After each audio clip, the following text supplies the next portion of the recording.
तो नमस्कार, आदाब, सत श्री अकाल। आशा करता हूँ आप सब बहुत अच्छे होंगे। प्यारी सी सुबह and very good morning to all my dears. Welcome to the civil point institute Indore. आज एक नई शुरुआत प्रॉमिस बैच के साथ फिर एक बार स्वागत है आप सभी का। कंटिन्यू करेंगे अपना प्रॉमिस बैच की सीरीज। हिंदी पढ़ रहे थे, हिंदी के आज बहुत प्यारे प्यारे क्वेश्चन करेंगे। कल मैंने आपको तत्सम और तद्भव शब्द बहुत अच्छे से समझाया था, ठीक है। आज उसी को आगे कंटिन्यू करेंगे। उसके कुछ प्रीवियस ईयर शानदार से क्वेश्चन लेकर के आया हूँ, उन्हीं क्वेश्चंस को कंटिन्यू करने वाले हैं, ठीक है। तो देखने वाले हैं कि प्रीवियस ईयर में किस तरीके से क्वेश्चन आपसे पूछे गए हैं और उन क्वेश्चंस को आपको किस तरीके से अटेम्प्ट करना है। कुछ शानदार से ट्रिक बताऊंगा, तो लेक्चर बहुत शानदार होने वाला है, ठीक है। तो बिफोर वी बिगिन, अगर चैनल पर पहली बार आप विजिट कर रहे हैं तो मेक श्योर आपने सब्सक्राइब कर लिया होगा, नहीं किया है तो अभी कर लीजिए, ताकि आने वाले व्यापक सब इंजीनियर की सारी जानकारी और अदर एजेई की नोटिफिकेशंस के लिए या इंपॉर्टेंट स्टडी मटेरियल के लिए आप हमसे जुड़े रहें। सो चलिए लेक्चर को स्टार्ट करते हैं। तो मैं स्टार्ट करूँ लेक्चर को, उससे पहले आपको कुछ चीज़ें दिखाना चाहता हूँ। ओके, तो मेरे सामने मैंने आपके सामने एक स्लाइड ओपन की हुई है। ये आप स्लाइड देख सकते हैं, एमपी सब इंजीनियर 2021, ठीक है, जिसका एग्जाम है आपका अप्रैल 2022 के अंदर। उसके लिए हम लोगों ने एक स्पेशल टारगेट बैच चलाया हुआ है।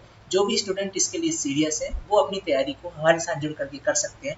इसकी क्लासेस चल रही है एंड्रॉइड एप्लीकेशन के अंदर, जिसके अंदर complete tech plus non technical part आपका कवर किया जाएगा। ओके, तो अगर आप भी सीरियस है तो दिए गए नंबर्स पर कांटेक्ट कर सकते हैं। बहुत नॉमिनल फीस के अंदर आपको कंप्लीट कोर्स की कंप्लीट स्टडी मटेरियल आपको प्रोवाइड किया जाएगा। ओके, चलिए अब स्टार्ट करते हैं आज का लेक्चर। तो मैं ओपन कर लेता हूँ एक्चुअली पीडीएफ। ओके, तो हमारे सामने ये पीडीएफ है जो है, जिसके अंदर आपको कंप्लीट 2020 तक के जितने भी क्वेश्चन आए होंगे, ठीक है, चैप्टरों से। कौन से वाले चैप्टर से? क्रिया विशेषण वाले चैप्टर का है इसके अंदर, और आपका तत्सम तद्भव, ठीक है, चैप्टर वाइज किया है हमने, बट जितने ये वाले चैप्टर्स होते हैं इन सभी को एक जगह पर रख दिया है। चलिए देखते हैं कैसे कैसे क्वेश्चन आए हुए हैं और स्टार्ट करते हैं आज का लेक्चर। ओके, तो देखिए पहला क्वेश्चन आपके सामने, बनाइए इस क्वेश्चन को। क्या दिया हुआ देखिए, विशेषण जिन शब्दों की विशेषता बताते हैं वो क्या कहलाते हैं। देखिए बाबू, विशेषण जिन शब्दों की विशेषता बताएं, ठीक है जी। अब देखिए इनके कॉन्सेप्ट हमने टारगेट बैच के अंदर ऑलरेडी कवर किए हुए, तो यहाँ पर मैं आपको डिटेलिंग तो दूंगा, बट ऑलरेडी अपन ने कवर कर लिया। मैंने बताया ना कि यार आपको सक्सेस व्यापक सब इंजीनियर के अंदर आपको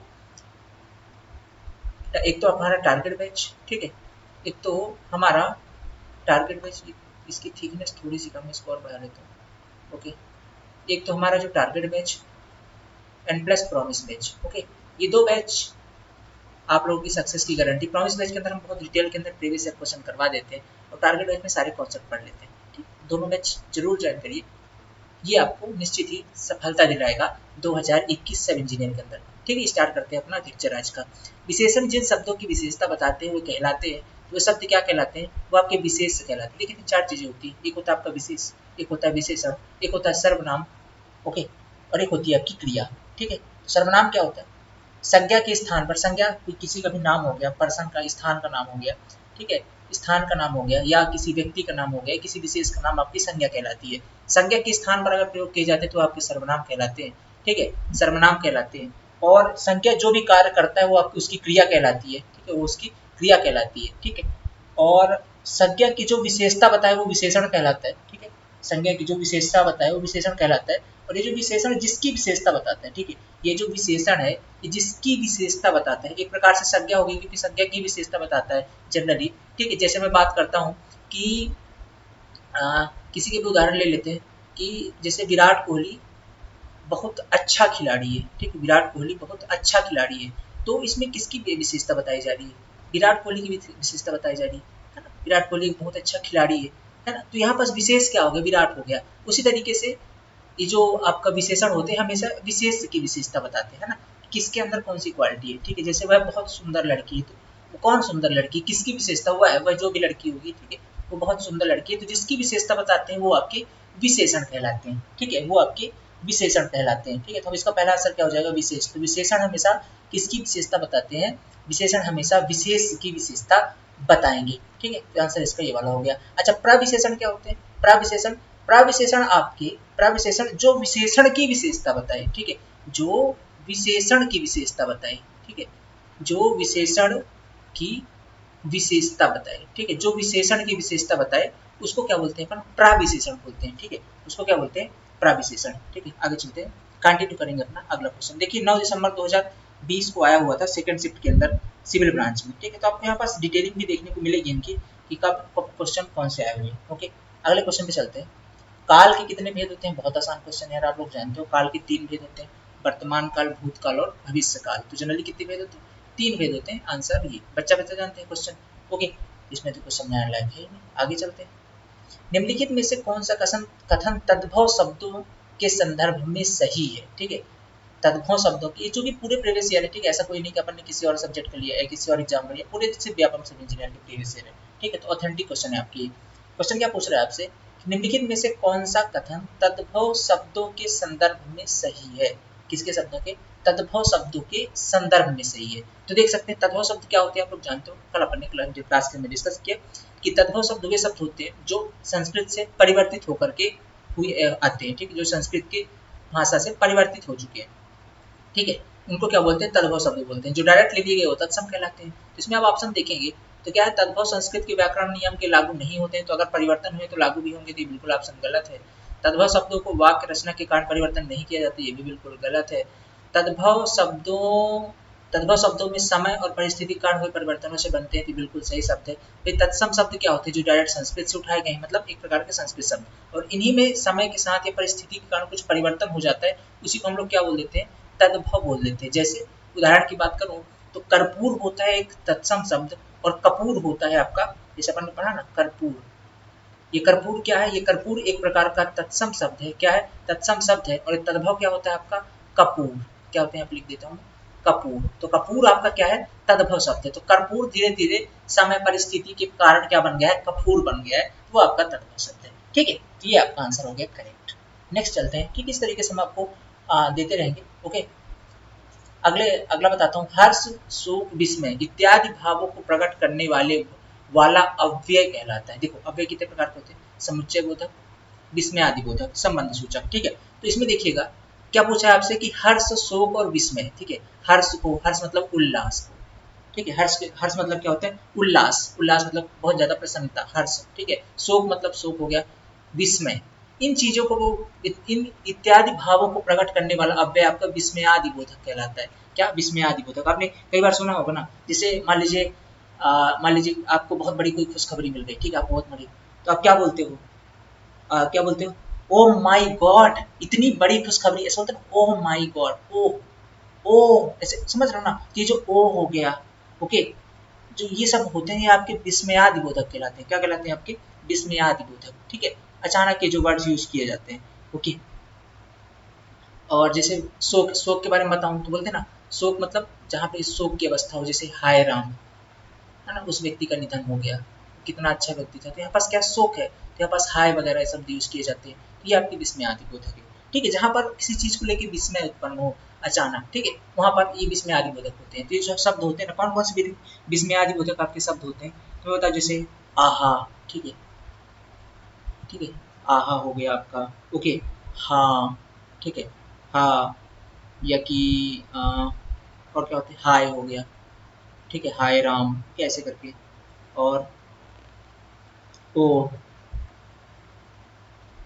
ठीक है, वाह, वाह क्या बात है, वाह क्या बात, बड़ी खुशखबरी की बात है, वाह, आपका सब इंजीनियर में सिलेक्शन हो गया, वाह क्या बात है। ऐसे बोले जब आप बहुत ज्यादा उत्साहित होंगे, आपका सिलेक्शन हो गया, तब क्या बोलोगे? वाह क्या बात है। तो ये क्या एक प्रकार का विस्मयादि बोधक अव्यय होगा, ठीक है, ऐसे। और अगर बात करें जैसे राम राम, राम राम, कोई वैसे घटना होगी, मान लेते हैं कुछ वैसे घटना होगी, बोलते हैं राम राम राम, है ना? इससे मतलब पहले के लोग क्या है, कुछ भी अगर मुंह से निकल गया तो बोलता राम राम, मतलब कुछ गलत निकल गया, विस्मय हो गया, है ना। तो ये सब चीजें होती हैं आपकी क्या? विस्मयादि बोधक अव्यय, ठीक है, क्या कहलाते हैं? विस्मयादि बोधक। तो हर्ष, शोक और विस्मय प्रकट करने वाले विस्मयादि बोधक कहलाते हैं, ठीक है। आगे चलते हैं, ठीक, आगे चलते हैं। अच्छा, इसमें कुछ और मैं समझा देता हूँ, कुछ और मैं एक यहाँ पे दे देता हूँ। जैसे क्या होता है आपका, ठीक है, जैसे क्या दिया है? समुच्चय बोधक, ठीक है। पहला पहला ऑप्शन क्या है आपका? समुच्चय बोधक। समुच्चय बोधक क्या होता है? समुच्चय बोधक के अंदर आपके आते हैं जैसे और, परंतु, ठीक है। समुच्चय बोधक के अंदर कौन कौन से आते हैं आपके? और, परंतु, किंतु, ठीक है, या, इसलिए, या, इसलिए, ये सब जो आते हैं ये आते हैं आपके किसके अंदर? समुच्चय बोधक के अंदर, ठीक है। समुच्चय बोधक के अंदर या, इसलिए, किन, परंतु, ठीक है, यदि, क्योंकि, बिकॉज, बट, ये सब जितने आते हैं सब किसके अंदर आते हैं, समुच्चय बोधक के अंदर आते हैं। एक होता है आपका संबंध सूचक, ये संबंध बनाने का काम करता है। ठीक है, इसके अंदर जैसे आपका ठीक है, इसके अंदर जैसे आपका में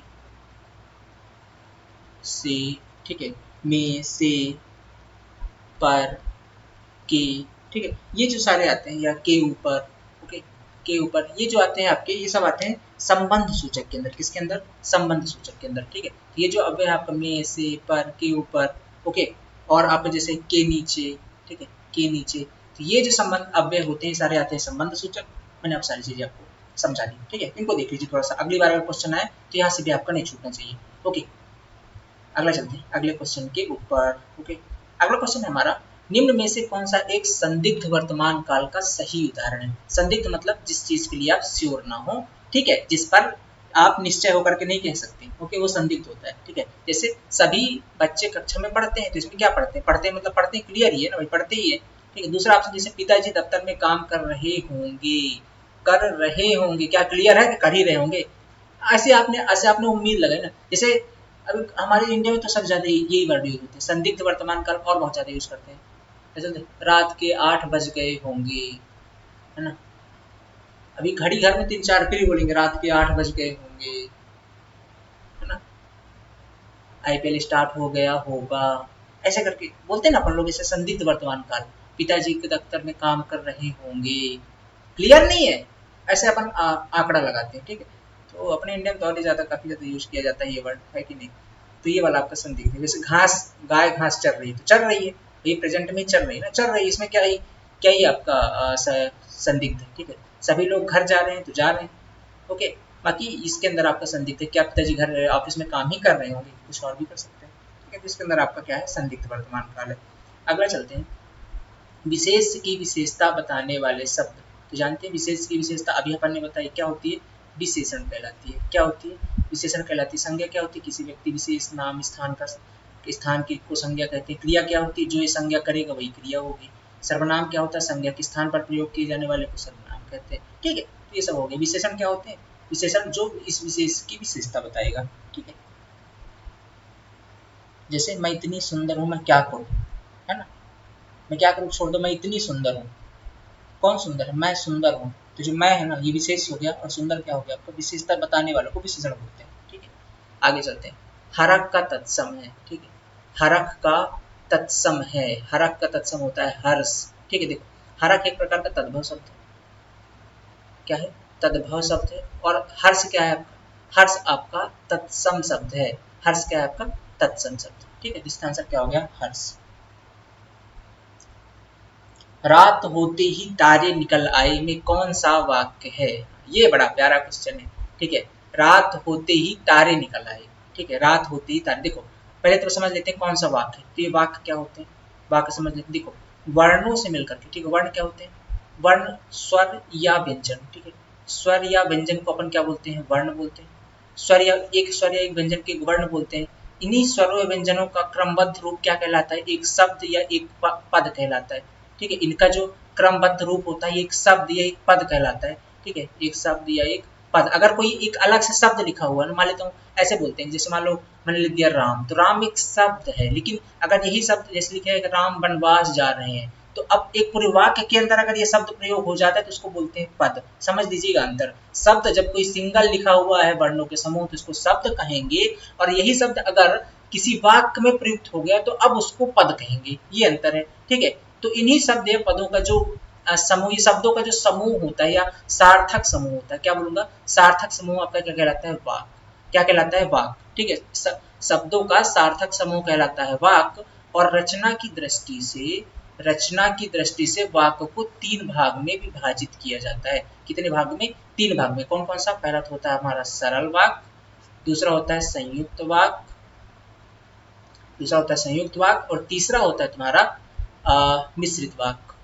ठीक है, तीसरा क्या है तुम्हारा, मिश्रित वाक्य। अब देखिएगा सरल वाक्य के अंदर क्या होता है। ठीक है, सरल वाक्य के अंदर क्या होता है, एक उद्देश्य होगा। ठीक है, कलर चेंज करके बता देता हूँ, क्योंकि इससे 2-3 क्वेश्चन पूछे गए हैं, तो इसको क्लियर करना जरूरी है ये टॉपिक। देखो, सरल वाक्य के अंदर क्या होगा, सरल वाक्य के अंदर एक तो उद्देश्य होगा और एक विधेय होगा। ठीक है, उद्देश्य और एक विधेय होगा। ठीक है, यहाँ पे समझ जाना, ये उद्देश्य लिखा है और ये विधेय लिखा है। ठीक है, नहीं दिख रहा है, चलो मैं फिर से लिख देता हूँ इस चीज को। यहाँ पे एक तो उद्देश्य होगा और एक विधेय होगा। ठीक है, क्या होता है, एक उद्देश्य एंड एक क्या होता है तुम्हारा, विधेय होता है। एक उद्देश्य और एक विधेय होता है किसके अंदर, सरल वाक्य के अंदर। संयुक्त वाक्य के अंदर क्या होता है, संयुक्त वाक्य के अंदर, ठीक है, दो या दो से अधिक स्वतंत्र उपवाक्य होते हैं, मोर देन दो। ठीक है, संयुक्त वाक्य होते हैं दो या दो से अधिक, दो या दो से अधिक, थोड़ा इसको बड़ा कर लेते हैं, दो या दो से अधिक संयुक्त वाक्य होते हैं, सॉरी, दो या दो से अधिक उपवाक्य होते हैं। क्या, उपवाक्य, दो या दो से अधिक उपवाक्य होते हैं। और मिश्रित वाक्य के अंदर क्या होता है, इसमें जो मुख्य वाक्य पर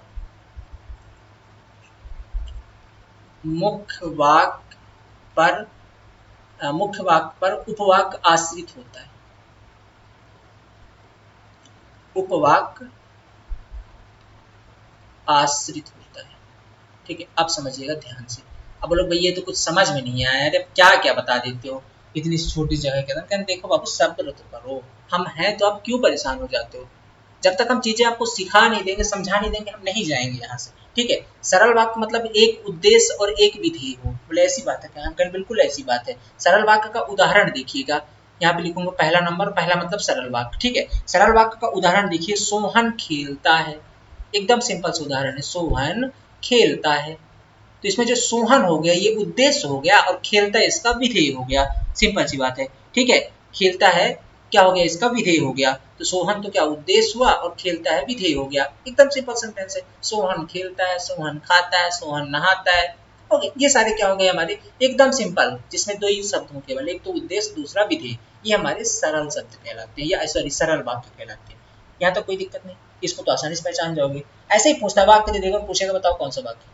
दूसरा आपका संयुक्त वाक्य। संयुक्त वाक्य क्या होता है, दो या दो से अधिक उपवाक्य हो। उपवाक्य मतलब क्या, ऐसे छोटे छोटे वाक्य हो दो। ठीक है, दो छोटे छोटे वाक्य हो। जैसे इसके अंदर जैसे बात करूं, जैसे बात करूं मैं, शीला बहादुर है, शीला, शीला किसी लड़की का नाम है, शीला बहादुर है और चतुर भी, बहादुर है। ठीक है, शीला बहादुर है और चतुर भी है, शीला बहादुर है और चतुर भी है। अब इसके अंदर आप देख रहे हो, इसके अंदर दो वाक्य आपको दिखाई दे रहे हैं। पहला वाक्य कौन सा है, पहला वाक्य तो कि ये शीला है, ठीक है, कुछ भी लिखना, नाम से क्या फर्क पड़ता है। शीला बहादुर है, ये तो पहला उपवाक्य हो गया, और दूसरा चतुर भी है। ठीक है, और चतुर भी है। ठीक है, शीला बहादुर भी है और चतुर भी है। तो ऐसे करके इसमें देख रहे हो दो उपवाक्य हैं। क्या है, दो उपवाक्य हैं। क्या है, दो उपवाक्य हैं। ओके, और ये जो बीच में जुड़ा है ना, ये और क्या है, और समुच्चय बोधक अव्यय है। तो जहां दो उपवाक्य किसी समुच्चय बोधक अव्यय से जुड़े हो, किससे, समुच्चय, ठीक है, समुच्चय बोधक अव्यय से जुड़े होते हैं। ठीक है, समुच्चय बोधक अव्यय से जुड़े होते हैं। ठीक है, समुच्चय बोधक अव्यय, ठीक है, समुच्चय बोधक अव्यय से जुड़े होते हैं, वहां पर आपका संयुक्त वाक्य होता है। दो छोटे छोटे वाक्य, शीला बहादुर है और शीला और चतुर भी है। तो और चतुर भी है, तो और तो समुच्चय बोधक हो गया, शीला बहादुर चतुर भी, ये क्या हो गए हमारे संयुक्त उपवाक्य हो गए। तो जहां दो उपवाक्य हो, ये दो से अधिक भी हो सकते हैं, किसी समुच्चय बोधक अव्यय से जुड़े होंगे, वो संयुक्त वाक्य होगा। दो चीजें हमारे समझ में आ गई। अब बात करते हैं तीसरे वाले की बात। तीसरा क्या हमारा, मिश्रित वाक्य। मिश्रित वाक्य क्या होता है, मिश्रित वाक्य के अंदर, ये दूसरा नंबर समझ जाइएगा, और यहाँ पर मैं लिख रहा हूँ तीसरा नंबर, तीसरा मतलब मिश्रित वाक्य। ठीक है, मिश्रित वाक्य क्या होता है हमारा, मिश्रित वाक्य मतलब ये है कि जहां पर उपवाक्य आपका, ठीक है, सॉरी मैंने यहाँ पर आपको थोड़ी सी अच्छा सही सही सही, हाँ यहाँ पे क्या लिखा है, मुख्य वाक्य पर उपवाक्य क्या होगा, आश्रित होगा। ठीक है, मुख्य वाक्य पर उपवाक्य आश्रित होगा, मतलब दो चीजें होंगी, एक मुख्य वाक्य होगा और एक उपवाक्य हो गया, और ये जो उपवाक्य है ये आपके मुख्य वाक्य पर आश्रित होगा। ठीक है, जैसे उदाहरण बात कर लेता हूँ मैं, उदाहरण बात करता हूँ मैं, जैसे मैंने देखा, मैंने देखा, ठीक है, मैंने देखा कि पर्दे के पीछे कोई छिपा था। वाह, पर्दे के पीछे कोई छिपा था। ठीक है, पर्दे के पीछे कोई छिपा था। मैंने देखा कि पर्दे के पीछे कोई छिपा था। ठीक है, ये मेरी राइटिंग पे ध्यान मत जाना, आप अपने भावार्थ को समझना, दैट्स इट। ठीक है, मेरी राइटिंग पे आप लोग मत जाना। मैंने देखा कि पर्दे के पीछे कोई छिपा था। अब देखिएगा, इसमें मुख्य वाक्य कौन सा है और उपवाक्य कौन सा है और किस तरीके से एक दूसरे पर आश्रित है। ठीक है, तो इसमें आप देखेंगे, पहला चीज तो ये देखिए, मैंने देखा, ये इसका मुख्य वाक्य है। ठीक है, ठीक है, मैंने देखा। ओके, ये जो मैंने देखा है, ओके, ये जो मैंने देखा, ये इसका मुख्य उपवाक्य है।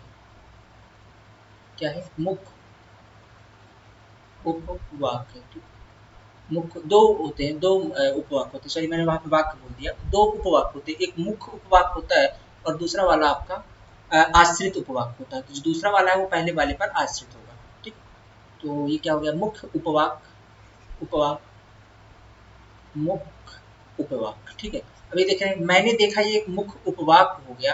ठीक है, क्या हो गया? ये मुख्य उपवाक्य हो गया।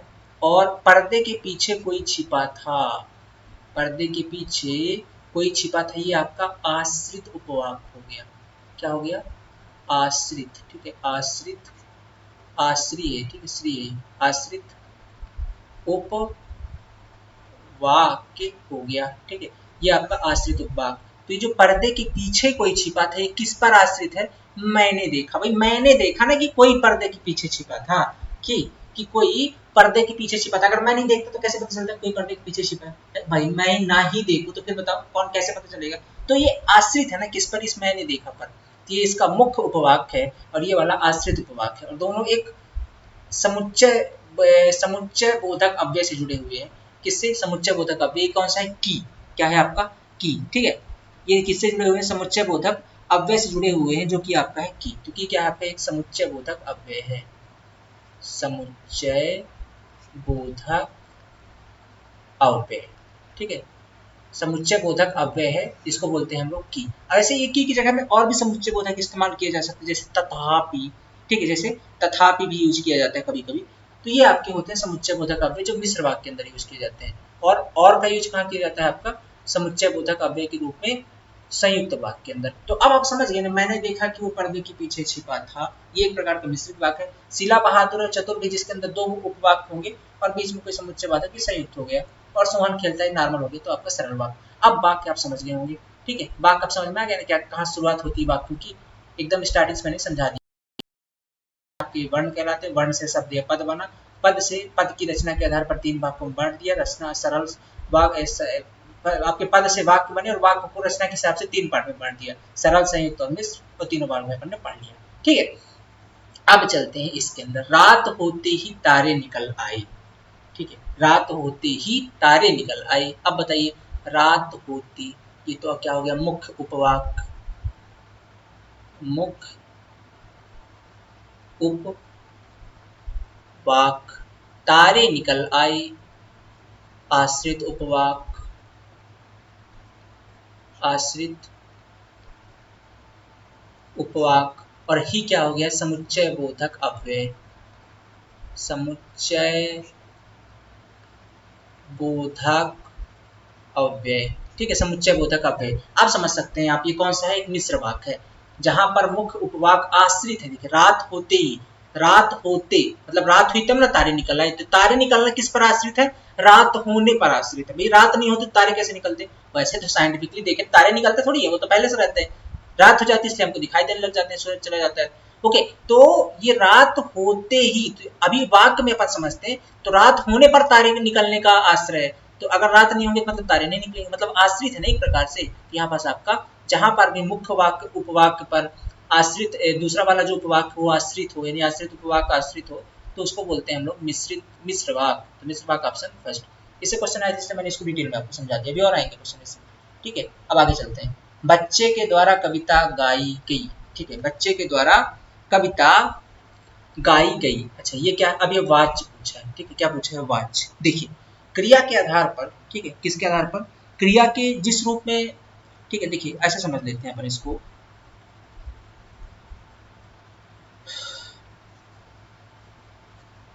क्रिया का जो अपन जैसे कोई चीज करते हैं या कोई चीज प्रयोग करते हैं, मान लीजिए मैं लिख रहा हूँ या कि मैं कोई क्रिया का प्रयोग करके कोई वाक्य बोल रहा हूँ, कुछ भी कर रहा हूँ, तो उसका जो आधार होता है, मानी क्रिया को प्रयोग करने का 3 आधार होता है। थोड़ी मेरी बातों को समझिएगा यहाँ पे।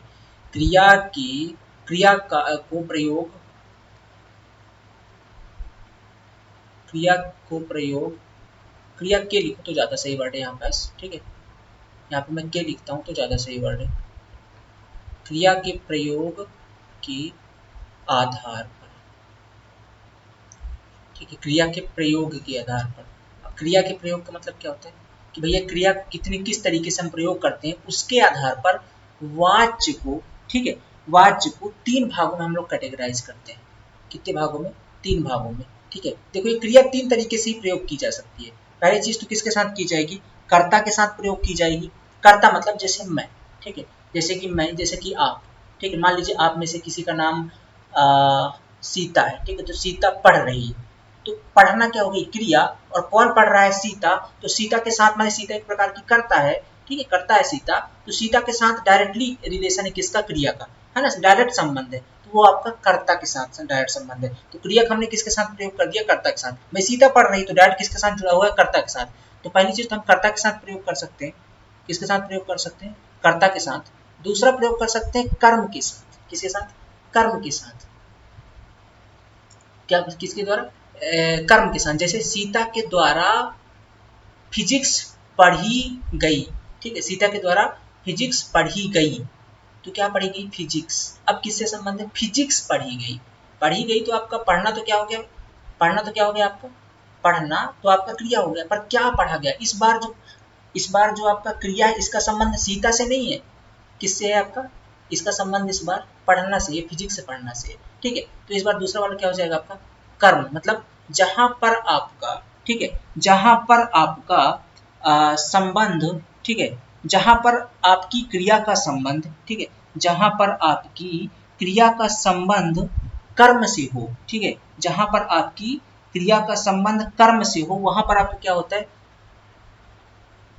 वहां पास होता है आपका कर्मवाच्य। अभी तो अपन कर्म के बारे में पढ़ रहे हैं। मतलब पहली चीज तो कर्ता के साथ हो सकता है क्रिया का संबंध, दूसरा कर्म के साथ हो सकता है, और तीसरा भाव के साथ हो सकता है। किसके साथ? भाव के साथ हो सकता है, ठीक है। क्रिया को अपन 3 तरीके से यूज कर सकते हैं। पहले तो कर्ता के साथ, कर्म के साथ और भाव के साथ। तो अगर बात करूं मैं कर्ता के साथ, तो अगर कर्ता के साथ उपयोग हो रहा है तो वहां पास कौन सा वाच्य होगा?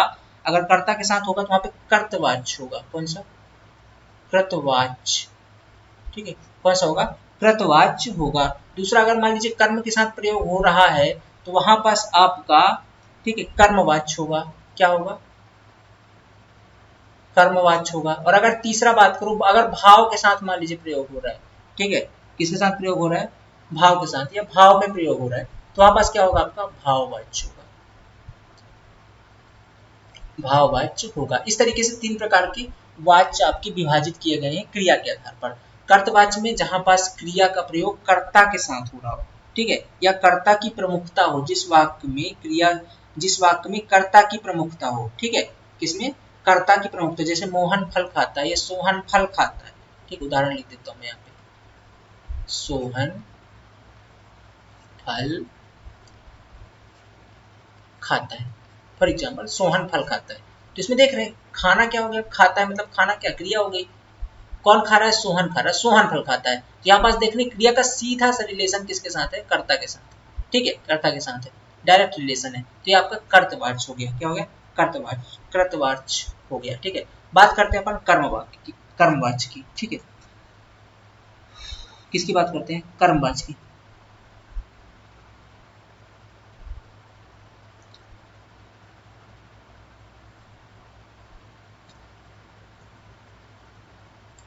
ओके, ठीक है। तो अपन बात कर रहे थे किसकी? कर्तवाच्य की। कर्तवाच्य मतलब डायरेक्ट जहां पास क्रिया का रिलेशन किसके साथ हो? क्रिया का रिलेशन सीधा कर्ता के साथ हो। कर्मवाच्य के अंदर क्या है ना, क्रिया का रिलेशन कर्म के साथ होगा। क्या कर्म कर रहा है उसके साथ होगा। जैसे सोहन के द्वारा, इसी को एग्जाम्पल ले लेता हूं मैं, सोहन के द्वारा, ठीक है, सोहन के द्वारा फल खाया गया, ठीक है, सोहन के द्वारा फल खाया गया, सोहन के द्वारा फल खाया गया। अब यहाँ पास आप देखेंगे इसके अंदर सोहन के द्वारा फल खाया गया। खाना तो आपका क्रिया हो गई, क्या खाया गया। इस बार जो खाने का रिलेशन सोहन के साथ नहीं है, क्या खाया गया बोले ना फल। इसमें किसकी महत्वपूर्णता है, महत्ता किसकी है, फल की है, मतलब कर्म की है। ठीक है, तो अगर क्रिया कर्म क्रिया में अगर क्रिया का प्रयोग करने का जो मुख्य महत्वता हो, अगर कर्म हो, ठीक है, क्या हो, कर्म हो, तो वहां पास कौन सा वाच्य होता है, हमारा कर्मवाच्य होता है। वहां पास कौन सा वाच्य होता है, कर्मवाच्य होता है। ठीक है,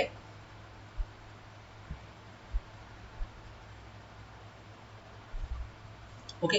तो सीधी सी बात कहूं तो जहां पास कर्म का क्रिया का संबंध कर्म से हो, ठीक है, जहां पर क्रिया का संबंध कर्म से, वहां पास कर्मवाच्य होता है। अच्छा, भाववाच्य क्या है फिर, भाववाच्य क्या है, यहाँ पास क्रिया का संबंध भाव से होगा। ये बड़ा प्यारा है, क्रिया का संबंध यहाँ पास किससे होगा, भाव से होगा। ठीक है, भाव से होगा, मतलब क्रिया खुद ही मुख्य हो जाएगी यहाँ पास। ठीक है, क्रिया खुद ही मुख्य हो जाएगी यहाँ पास। ठीक है, अब ये कैसे होता है, इसको उदाहरण बताइए। चलिए देख लेते हैं इसको उदाहरण। ठीक है, अब इसके अंदर पता है कुछ नकारात्मक बात ही आते हैं जनरली। कैसे आते हैं, कुछ नकारात्मक वाक्य आएंगे, जैसे कुछ नकारात्मक वाक्य आएंगे, जैसे विधवा से रोया नहीं जाता, विधवा से रोया नहीं जाता, एक भाव प्रकट हो रहा है ना, विधवा से रोया नहीं जा रहा, मेरे द्वारा अब खाना नहीं खाया जाएगा। ठीक है, या कि चलो घूमने चला जाए, मतलब समझ रहे हैं ना, एक नकारात्मक वाक्य होगा और जहाँ पे भाव उत्पन्न हो किसी प्रकार का, वो होते हैं आपके भाववाच्य। ठीक है, वो हो गया भाववाच्य। तो मैंने यहाँ पास तीनों आपको एक्सप्लेनेशन दे दी। यार वीडियो लंबी जा रही है थी, तो हमको फटाफट करना होगा। ठीक है, तो मैं सोचता हूँ कि सारी चीज़ें आपकी क्रिस्टल क्लियर हो जाए। ठीक है, मेरे यही तरीके है पढ़ाने का, मैं थोड़ा डूब जाता हूँ अगर कोई चीज़ पढ़ाता हूँ, तो समझा करिए आप लोग भी। मैं चाहता हूँ कि अगर अगली बार इनसे आपके क्वेश्चन बने ना, तो आप छोड़ो नहीं, सीधी सी बात ये है। ठीक है, इनके आसपास भी बने तो आप बना ले जाओ। तो बच्चे के द्वारा कविता गाई गई, यहाँ बताओ, बच्चे के द्वारा कविता गाई गई। अब आप इसको, अब आप आंसर मत देखिए, इसको देख बताओ, बच्चे के द्वारा, बच्चा क्या हो गया, बच्चा तो करता हो गया, कविता क्या होगी, कर्म हो गई। कविता को गाया ना, कविता क्या कर्म, कविता को गा रहा है, और गाना क्या हो गया, गाना यहाँ पास आपका क्रिया हो गई। तो क्रिया का संबंध इस बार किससे है, बच्चे से है कि कविता से। मैं तीन चीजें ना, ये तो आपका करता है, ये तो हमारा करता है, कविता क्या है, कविता हमारी कर्म, और ये गाय क्या है, गाय हमारा क्रिया है। तो बताइए क्रिया का संबंध कर्म से है कि कर्ता से है। ठीक है, कर्म से है या कि कर्ता से है। तो बताइए क्या बच्चे के द्वारा गाई गई, तो क्या सेंटेंस पूरा हो रहा नहीं है ना, क्या गाई गई, किससे संबंध है, कर्म से, कविता गाई गई। तो जहां पास भी क्रिया का संबंध कर्म से होगा, वहां पास कर्मवाच्य होगा।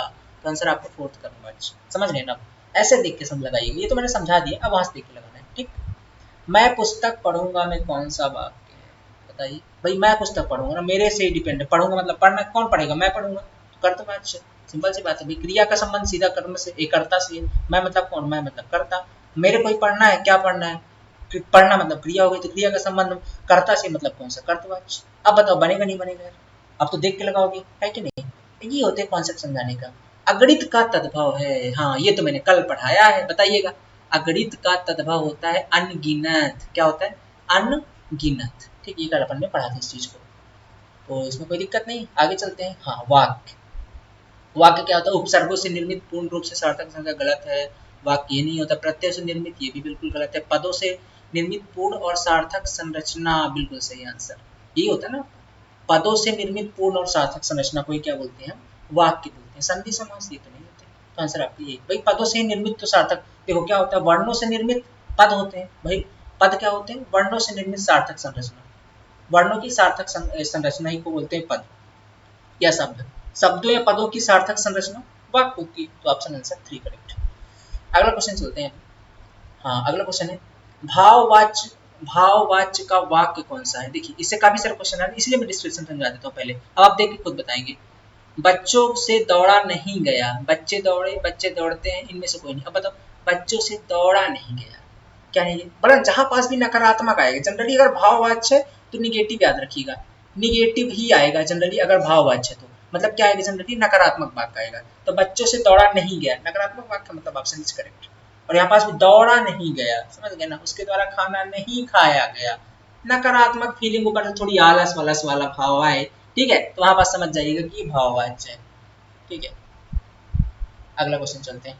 पक्का का तत्सम होगा, तो आप तो देख के बता सकते हो कि पक्का का तत्सम इसमें से पचा तो नहीं होगा, पका भी नहीं होगा और चचपा भी नहीं होगा। ऐसे अपन एलिमिनेट करके भी लगा सकते हो कि 3 तो बिल्कुल नहीं होंगे, तो बचा क्या आपका पक, तो आंसर विल बी 30। ठीक, इस तरीके से एलिमिनेट करके भी लगा सकते हो, है ना। इसमें ऑलरेडी क्वेश्चन ऐसे ऑप्शन देगा ही देगा, है ना, जो नहीं होंगे, जो लगेगा कि है ही नहीं, समझ रहे, एक ऑप्शन उत्तर तो दूसरा दक्षिण दे देगा, ये लो अब मिलाओ, होंगे ही नहीं भाई, ध्रुवीय अलग है ना, तो ऐसे वाले तो आप उनको पहले एलिमिनेट कर दीजिए। जैसे सूत का तत्सम, ये थोड़ा सा डाउट वाला है, तो हमेशा जानते हो कि तत्सम के अंदर अगर कोई वर्ड तत्सम है तो वहां पास ता अगर आ रहा है तो मतलब वो ता को त्रा में जनरली होते हैं, क्या, जैसे पुत्र, ठीक है, पुत्र हो गया, और भी कई सारे, मतलब वहां पर जनरली त्रा यूज की, मैंने बोलते अगर आपको त्रा दिख जाए किसी वर्ड में तो आंख बंद करके तत्सम लगाइएगा, अगर आपको त्रा दिख जाए, और अगर ये जब ता, ये अभी तत्सम में त्रा है, अगर ये कन्वर्ट होगा तद्भव में तो ता बनेगा, क्या बनेगा, ता। तो यहाँ पास आपको देख रहे हैं, यहाँ पास ता है, ये तद्भव है, ये क्या एक प्रकार का तद्भव है, तो अगर ये जब फिर से तत्सम बनेगा तो किस में जाएगा, त्रा में जाएगा, तो सूत्र का हो जाएगा, सूत्र। अब इसमें देखो सूत्र, भाई यहाँ पे तो मीनिंग तो छोड़नी होगी, सूत्र सूत्र, ये तो गलत ही हो गया, सूतरा ये तो बिल्कुल भी गलत है, सूत ये भी नहीं होगा, तो आपका आंसर ये भी सही है। ओके, तो सूत्र आपका आंसर हो गया। इस तरीके से आप एलिमिनेट करके भी कर सकते हो, और जो बेसिक फंडा वो तो है ही, ये तो अपन पढ़ ही रहे हैं, तो दोनों तरीके हमको सीखने हैं। कुल मिला के मुद्दा ये है साहब कि नंबर तो नहीं काट देने हैं, पूरे के पूरे 15 या 16 जितने भी आएंगे ना हिंदी से, पूरे के पूरे चाहिए, सीधी सी बात है, ठीक है।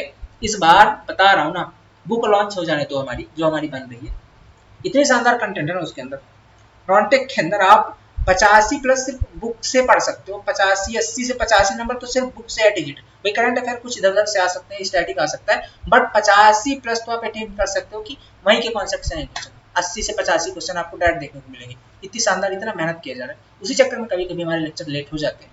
सो ठीक है, कोई इशू नहीं, आएगा 8 से 10 दिन के अंदर, वेट करिए, बुक जैसे ही लॉन्च होगी आप सबको प्रोवाइड कर दी जाएगी। ओके, तो देखिए अगला क्या है, रीता से गाना नहीं गाया जाता, क्या है, रीता से गाना नहीं गाया जाता, कौन सा वाक्य है, अब तो आंख भर खोलिए, नहीं, पहली चीज तो नकारात्मक, ऊपर से पूरा वाक्य, ऊपर से गाया नहीं जाता, इसका मतलब भाव, भाव प्रकट हो रहा है, आलस वाला भाव आ गया, नहीं मतलब नकारात्मक, और रीता से गाना नहीं गाया जा सकता, भैया आंख बंद करके भाव अच्छी लगा दो, है कि नहीं, अब तो समझ गया ना, एक बार समझाने में सारी चीज क्लियर हो गई ना, कर्तवाद छोत्रा तो कर्ता से संबंध होता, कर्म बात होता तो क्रिया का कर्म से संबंध होता, यहाँ पर तो भाव से संबंध है, गाया नहीं जा रहा है कि नहीं, और ऊपर से निगेटिव है तो यहाँ पास आपका भाववाच्य होगा, बिल्कुल सही बात है कि नहीं।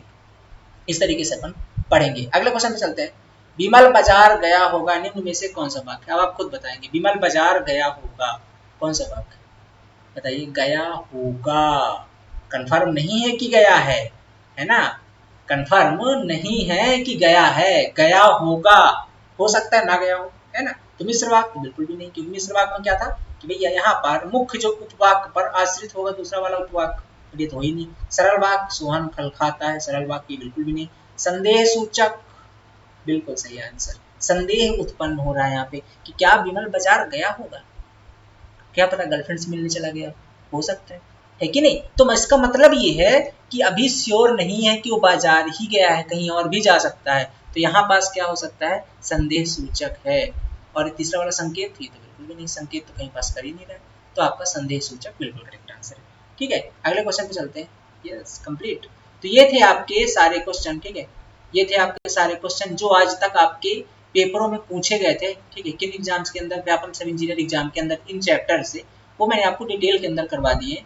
अब अगर इन क्वेश्चन तो ठीक है, क्वेश्चन अगर रिपीट होंगे तो आंख बंद करके करोगे, अगर इनसे कॉन्सेप्ट भी रिवाइज हो रही, क्योंकि मैंने टारगेट बैच के अंदर आपको सारी चीज डिटेल में पढ़ा रखी है, ठीक है, तो अगर वहां से मैंने डिटेल पढ़ा दी कि अगर इनसे टॉपिक से अगर चैप्टर भी रिवाइज होगी, मतलब चैप्टर भी अगर रिवाइज हो, जैसे मान लो मैं पुस्तक पढ़ूंगा कौन सा वाच्य है, अब वाच्य से भी अगर क्वेश्चन आ गए, जिसमें मस्त तो आपको समझाया मैंने वाच्य, पर अगर अब वाच्य से भी क्वेश्चन आएगा तो आप बना ले जाओगे, चाहे वो कृतवाच्य से हो, कर्मवाच्य से हो या भाववाच्य से, आप बना ले जाओगे ना। इस तरीके से मैंने टारगेट बैच के अंदर सारे सब्जेक्ट बड़े डिटेल में कवर कर दिए, सारे सब्जेक्ट अपन ऐसे ही पढ़ने वाले हैं। तो एक तो वाक्य अगर, एक तो चैप्टर रिवाइज हुआ तो आप कर पाएंगे, क्वेश्चन रिपीट हुआ तो मैंने डिटेल में करवा ही दिया है। ओके, इस तरीके से पढ़ने वाले हैं, तो कुल मिलाकर के प्रैक्टिस प्लस कॉन्सेप्ट गारंटी है सक्सेस की आपकी, ठीक है, चलते रहिए।